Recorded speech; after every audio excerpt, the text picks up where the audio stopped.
Olá, bom dia, boa tarde para você que está escutando aí mais uma vez. Seja bem-vindo ao podcast Saindo da Matrix. Aqui é o seu chamado. Se você está escutando esse podcast é porque ele era para chegar até você e talvez o gatilho para você despertar.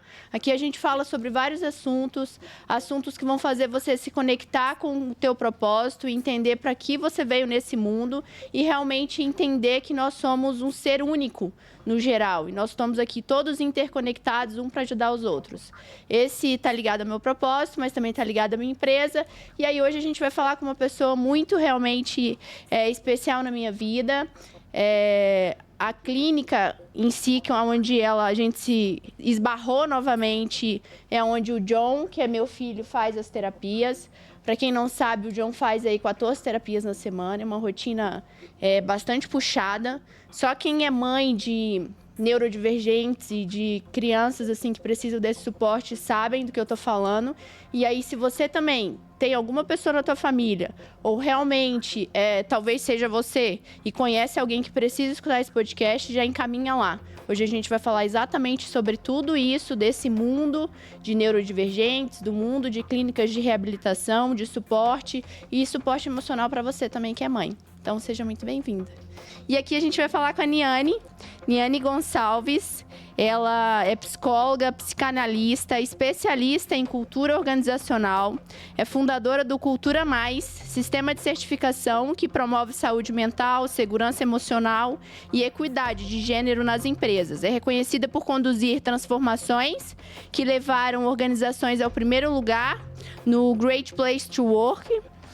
Com mais de 10 anos de experiência em gestão de pessoas, criou o método E3 de gestão da mudança, aplicado em empresas, órgãos públicos e forças de segurança, sendo referência em prevenção de riscos psicossociais e em estratégia de transformação cultural alinhadas à NR1 e às principais normas internacionais. Além de sua atuação como palestrante e consultora, Niane também realiza assessoria emocional para executivos em decisões estratégicas, apoiando líderes em momentos de crise, transição e grandes escolhas. Então, seja bem-vinda, Ania. Obrigada por ter aceitado o convite. Imagina, um privilégio meu estar aqui. Fico realmente muito feliz. A Niane, a gente se conheceu, na verdade, num evento da Confraria. A Confraria, junto com a Soraya do Universo Feminino. Ela fez um encontro de gerações, né? A gente se conheceu primeiramente lá, foi bem bacana. E aí depois eu na clínica lá com o John. O John faz terapia ali numa clínica que fica em Piai, chama Rap. A dona da clínica tá aqui também, mas não quer aparecer. Depois a gente vai tirar uma fotinha juntas. E sou bem grata, realmente. E aí, quando do nada eu tava lá e encontrei a Niane. Falei, uai, o que você tá fazendo aqui? E aí que ela me contou que ela tem um projeto na clínica. Então, assim, o que tu faz hoje, Ni, ali? Obrigada pela apresentação, né? Eu fico até encantada em ouvir, assim, a forma como as pessoas nos apresentam, né? É legal, porque né? você escuta e fala, caramba, porque pra gente é tão dia a dia, e a gente Sim. se exige mais, e a gente se cobra tanto, que quando a gente escuta uma apresentação assim, fala, caramba, como eu trilhei, né? Como eu me dediquei, como isso é importante. Então, às vezes, a gente ouvir através do tom do outro, contando um pouco da nossa história, a gente se conecta de novo com aquilo que é importante. Então, o que eu faço? Eu trabalho com desenvolvimento. Eu gosto, eu quero, eu sinto esse prazer em apoiar as pessoas em ser melhor, em explorar o melhor, em alcançar aquilo que é importante para si. E eu só cheguei nisso porque me ensinaram que isso era possível. Então, eu acredito demais que a gente entrega pro outro aquilo que é, aquilo que tem, aquilo que trilhou. Então, hoje eu consigo materializar no meu trabalho muito do que eu recebi na minha trajetória de vida, no meu desenvolvimento como mulher, na maternidade, na minha carreira, na gestão financeira da minha vida pessoal, na gestão financeira do meu negócio. E aí, quando eu entendi que tudo isso tá ligado e que não dá pra gente tratar uma coisa como diferente da outra, e a gente conecta tudo isso pra conseguir prosperar. para conseguir ter qualidade de vida, para conseguir chegar mais próximo daquilo que a gente quer, porque a gente se transforma no processo. Sim. A Niane, mãe, com 15 anos de idade, não é ou não foi a mesma mãe da Niane com a Maria Clara aos 24. Então, esse processo mostra pra gente que a gente é diferente, que a gente tem maturidade diferente, que a gente tem repertório diferente. E é esse trabalho que eu faço com as empresas, né? Porque a gente desenvolve gente dentro da empresa. A empresa é um ecossistema que tem um propósito. Ela tem algo para entregar, ela tem uma função. E todas as pessoas que fazem parte dela, que precisam exercer funções, se conectar para chegar num resultado em comum, mas com diferentes formas de realizar, como que faz?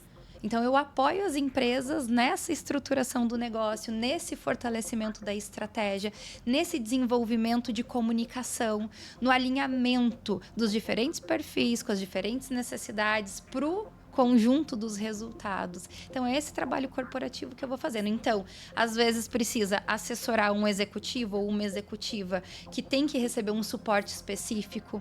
Às vezes eu preciso mentorar ou desenvolver uma equipe. Às vezes eu preciso fazer um diagnóstico da empresa para entender qual é o cenário dela, para daí sim a gente conseguir trabalhar em cima de evidências.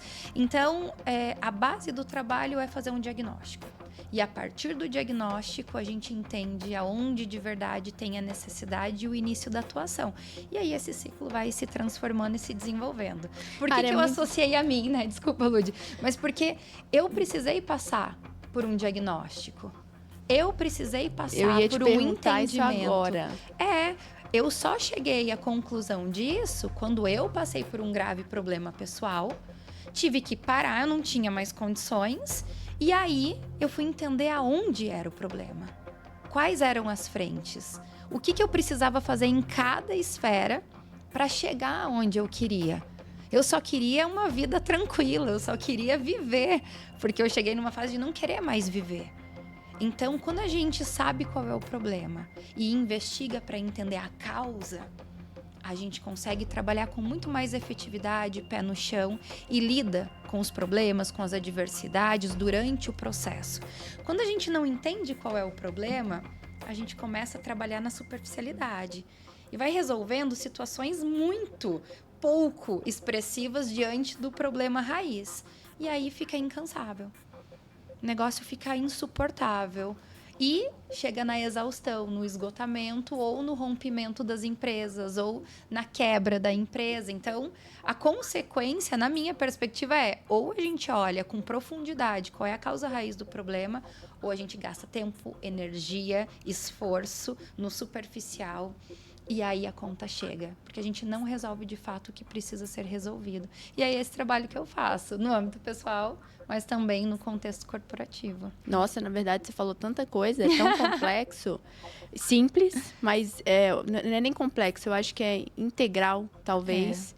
E por isso se torna complexo. Exato. Porque a gente tenta simplificar as coisas, a vida não é simples. Isso. É muito ilusório a gente achar que a vida é simples e que uma receita ou um vídeo ou uma frase inspiradora ou um roteiro de como fazer vai solucionar, vai simplificar os desafios do nosso dia a dia. Não é simples, ela é complexa e a gente saber olhar para essa complexidade com o pé no chão, com respeito. Vamos respeitar a vida, vamos respeitar a complexidade, vamos respeitar o outro. E aí a gente vai escolhendo certo, escolhendo bem, testando e sentindo para decidir, né? Eu acho que esse é um caminho mais coerente. Coerente, não é saudável, não é equilibrado, ele é coerente, né? Pé no chão, eu tô escolhendo com convicção, não no impulso. E aí sim a gente vai sentindo e vendo como as coisas vão evoluindo. Que legal. Você falou aí uma coisa que me pegou. Quando eu fui mãe aos 15 anos. E aí é um ponto importante, porque às vezes a pessoa... Enfim, acontece dela ser mãe, ou acontece algumas percalços durante já a primeira adolescência. Eu tenho uma adolescente, tem 15 e faz 16 agora em novembro. E eu falo para ela a vida toda que a adolescência ela é a fase uma das mais curtas. Tirando a fase ali de bebê e criancinha, é a fase mais curta E uma das mais importantes, porque é onde realmente a gente está fazendo a transição para a fase mais longa da nossa vida, que é a fase adulta. Então, o meu objetivo de vida hoje com a Duda é fazer com que ela passe pela adolescência com menos traumas, sabe? Ou com coisas, com situações controláveis, para que ela não faça decisões que vá colocar ela em risco ou vai mudar muito severamente a vida dela nessa fase. Muitas vezes, quando acontece isso, que nem você com mãe aos 15, a gente, já errou na saída no início da fase adulta e daí a pessoa dali já começa a construir só o que a vida oferece, na verdade. Ela nem constrói, ela só é levada pela maré, né? Isso. Como foi que você realmente falou, não... Quando foi que você se tornou a pessoa que você é, sabendo no sentido que eu quero isso pra vida? Quando que você percebeu isso? Na verdade, nem era pra gente estar falando isso agora. Mas, enfim. A conversa chama, né? Tem coisa que é inevitável. Eu acho que eu tomei consciência. Quando? Eu tomei consciência a partir do momento que eu entrei no processo terapêutico. Ah. Quando eu comecei a fazer análise. Então, durante o processo de análise, eu fui tomando consciência a respeito de como eu fui me constituindo como a mulher que eu sou. O que eu vivi. Me registrou. Me registrou no corpo, me registrou emoções, me registrou traumas, me registrou personalidade, me registrou. A nossa vida registra na gente a partir das nossas experiências. Eu acho que o grande desafio é como que a gente entende como a vida nos afetou, como a vida nos tornou quem somos. Se a gente não para contar com o apoio de um profissional especializado que estudou para isso, que é neutro para isso e ajuda a gente a identificar essas sombras, essas características, a gente não toma consciência, a gente vive sob o que o mundo nos demanda. Eu tenho que trabalhar porque eu tenho que pagar conta. Eu tô crescendo, então, teoricamente, culturalmente, né?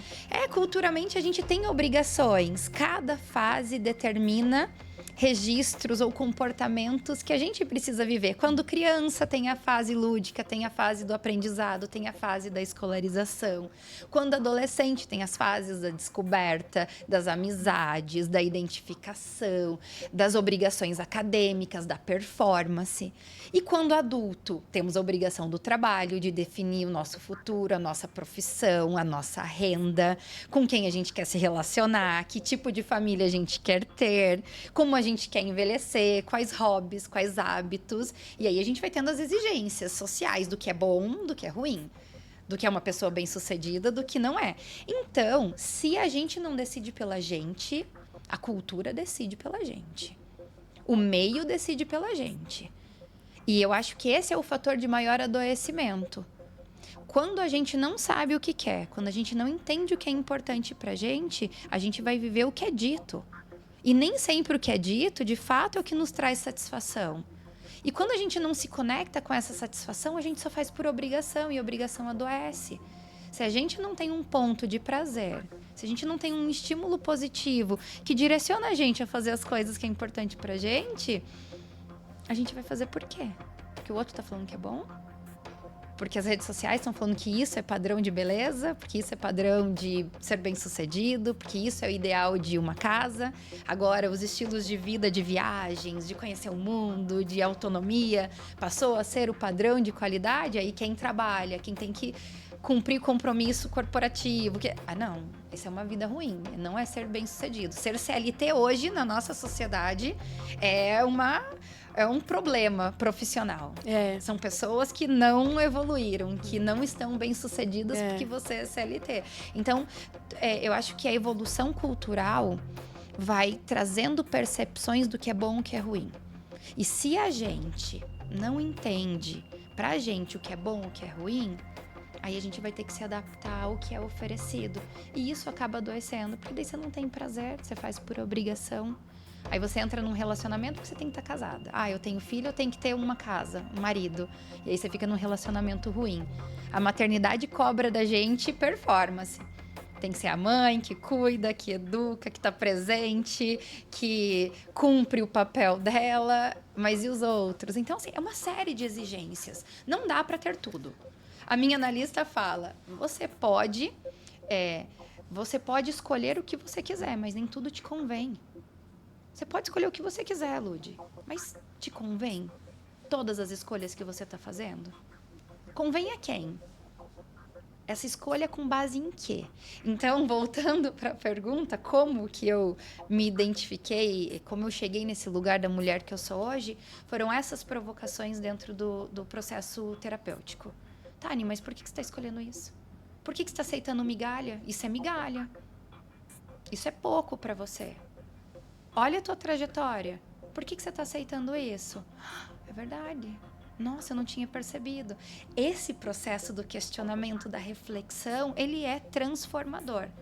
Aí, o que eu vou fazer com o que eu descobri dentro do processo clínico é uma outra etapa.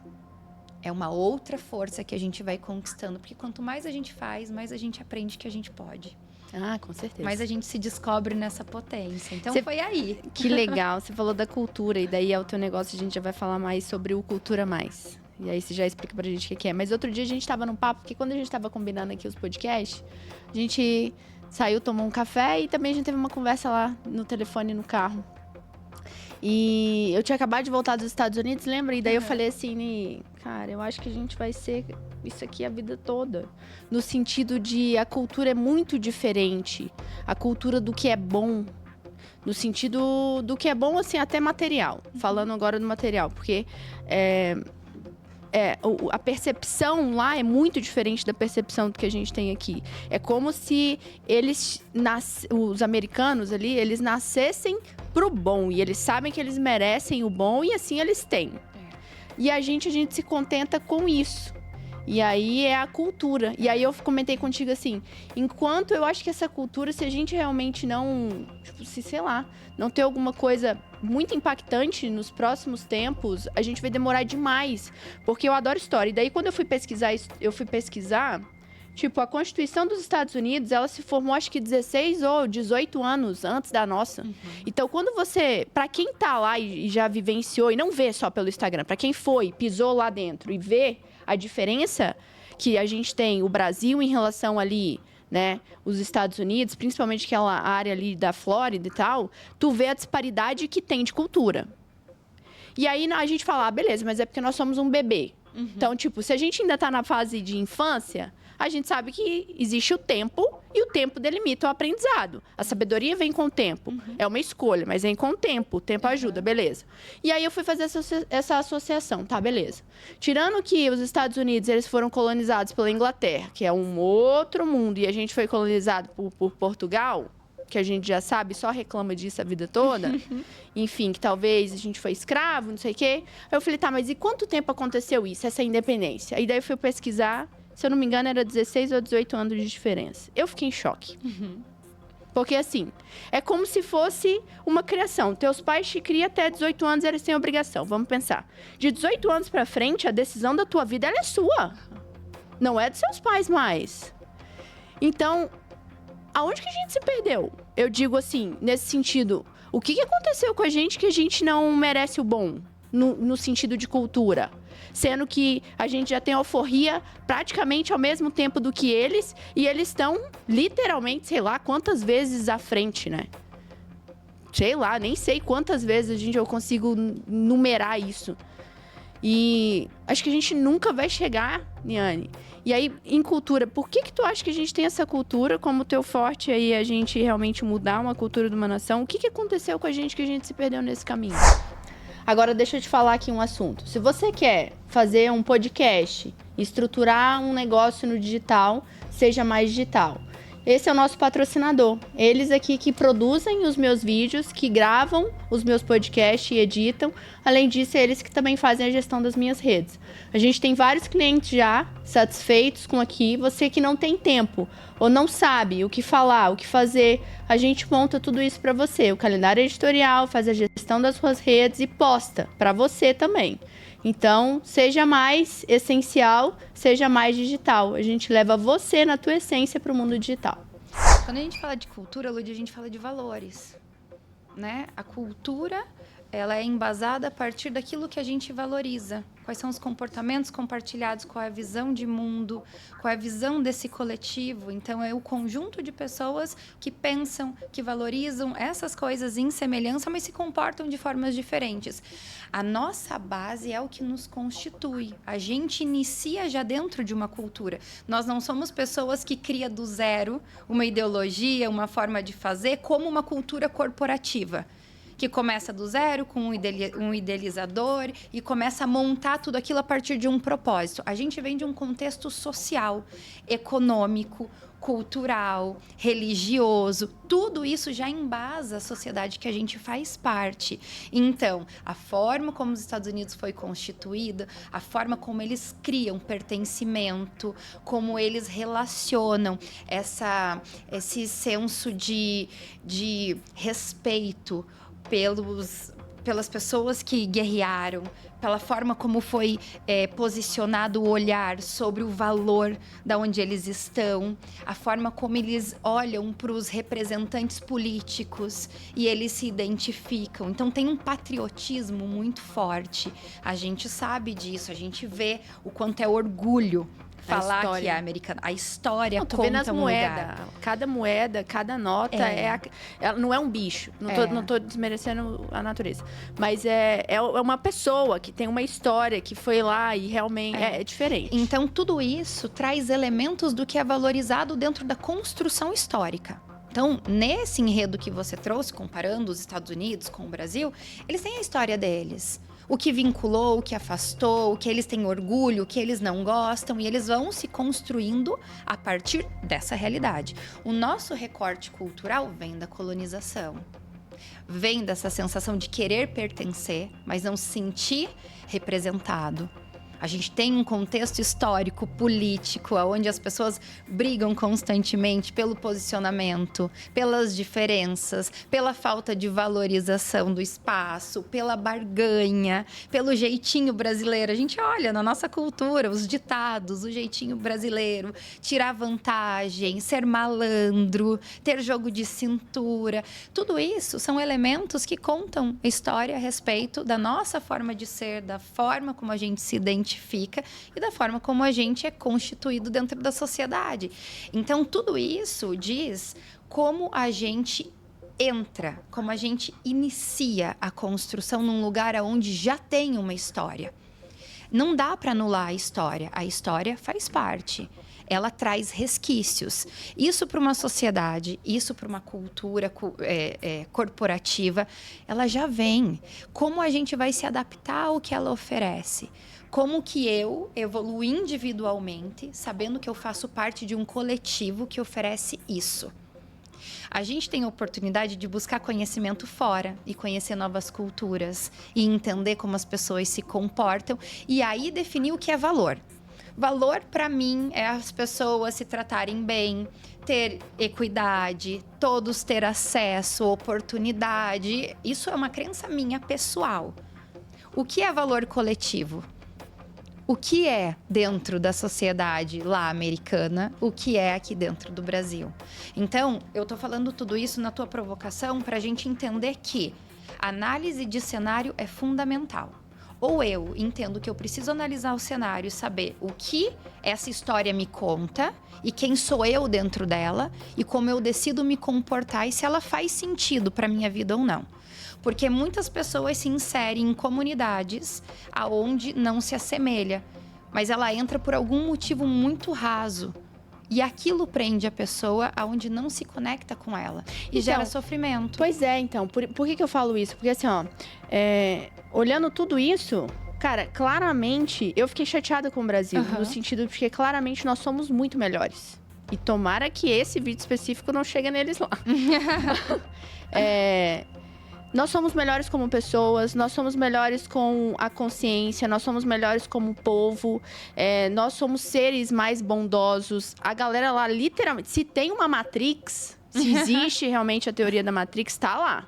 Eles estão literalmente presos ali numa Matrix do consumismo e Para quem não realmente nunca foi lá, é literalmente aqueles memes que a China fez agora sobre a indústria, que coloca os bem gordinhos dentro da fábrica, que eles não conseguem produzir as coisas. Porque você vê claramente quem é americano e quem é de fora, assim. Eles são completamente presos ao materialismo, às coisas, a comendo mal, não se cuidando e preso num sistema que foi feito para isso, assim. No poder, no controle, a base de grandiosidade e tal. E é muito contraditório, porque eles são super educados, mas eles não se importam com as outras pessoas. É muito louco. Eles param o carro para você, mas, tipo, não conversam com você também. Entendeu?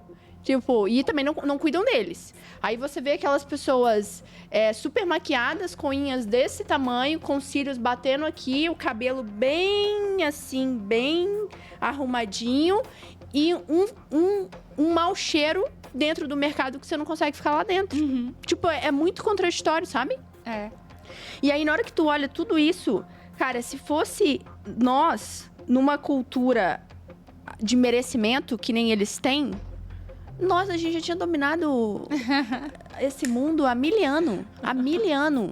Então, e eu vejo também... Só que daí, entendendo a dualidade e realmente a questão dessa polaridade, se a gente também não conhecesse o que é realmente esse sofrimento, o que é essa questão de... até da falta de merecimento, a gente também não saberia ser bons, né? Então, não existe não teria esse equilíbrio. É que tudo isso é juízo de valor. Juízo de valor. Tudo isso é juízo de valor. E a cultura, ela é constituída por juízo de valor. É moralidade. Então, o que faz sentido para mim é muito particular, é individual, é a construção de valor. Por isso, tantas culturas diferentes, por isso, tantas formas de celebrar a vida diferente, tantas formas de celebrar a morte diferente, tantas formas de celebrar aniversário diferente, de gerenciar empresas, de gerenciar o lar, de construir família, de relacionamento, né? Relacionamentos têm inúmeras formas de construir. Então, tudo isso é juízo de valor. Quando a gente entende os nossos valores, quando a gente tem essa conexão importantíssima sobre o que é bom pra gente, a gente escolhe melhor aonde faz sentido a gente fazer parte. Eu acho que esse é o ponto-chave. Porque a gente está falando aqui sobre desenvolvimento, sobre Matrix, sobre essa expansão, sobre esse lugar de existir. A gente não vai mudar a sociedade, é um ecossistema histórico. A gente tem uma forma diferente de olhar e se adaptar e aprimorar, evoluir. A gente evoluiu. Hoje, em 2025, é muito diferente de 1980. Claro.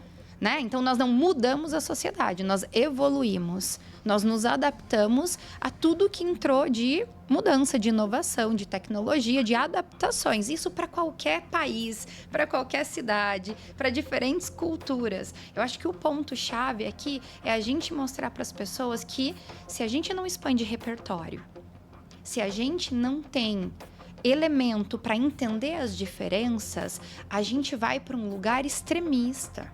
É que eu acho, a gente vai para um lugar de difícil convívio coletivo, de difícil entendimento sobre o acesso à informação que a gente tem com muita facilidade na palma da mão. Concordo. E aí a gente dissemina ódio, preconceito, cria barreiras a partir de uma opinião rasa. A partir de falta de entendimento do que de fato aquilo representa. E aí a gente cria, as pessoas, né, desenvolve uma comunidade muito mais agressiva, muito mais pouco empática, com pouca tolerância, com dificuldade de se relacionar, de se adaptar ao novo. Porque a gente não faz pela gente, a gente não desenvolve repertório, a gente não tem habilidade de falar sobre as nossas crenças, os nossos valores, sobre como a cultura foi constituída na nossa vida. Então, esse é o ponto, porque assim, eu concordo em partes, eu acho que sim, a gente evoluiu, mas a gente evoluiu muito tecnologicamente.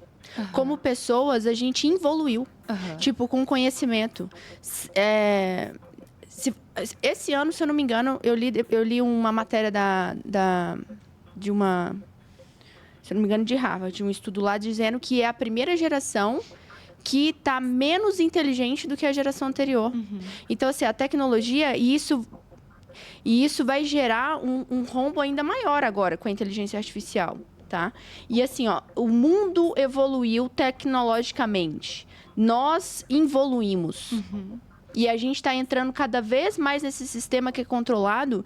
E é isso que eu não consigo, tipo, entender. Porque, assim, você é daqui do Sul mesmo? É de Curitiba. Nascida aqui? Ah, tá. Eu venho de Minas. Então, quando você olha o Sul, ele é realmente completamente diferente do resto do Brasil. Assim.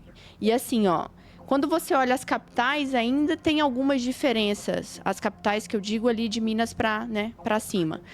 Ainda tem alguma questão realmente de educação e tal. Mas, no geral, é uma tristeza. É uma tristeza sem tamanho. É porque quando a gente pega agora o nível de pessoas que a gente está convivendo, parece que a gente está evoluindo. Mas é porque o nosso social ele é muito diferente da realidade.